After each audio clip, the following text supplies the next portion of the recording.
One thing I don't like is when the female character speaks as like a male, and when the male character speaks like as a female. I looked at him and he narrowed his eyes at me.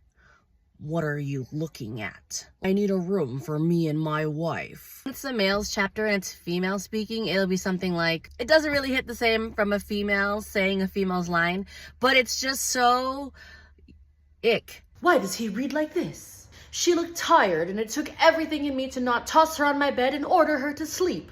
I angled my head. You're becoming surprisingly perceptive, Marth. She's so descriptive about talking about how big this guy is. Large hands and large arms. And I'm just like, you don't have to keep talking about how huge this person is. Like this one girl surrounded by many, many men. I don't know, it just reminds me of like Snow White and the Seven Dwarfs, size reversed. There's just so much description about the brute. These mercenaries are brutes, and their big broad backs, and their huge hands, and they're brutes. We know! Pushed my desire higher and higher. Lorianne! God, when you beg, it's the prettiest sound I ever heard. Do it some more for me, and I'll give you what you want. I think I'd rather read these scenes.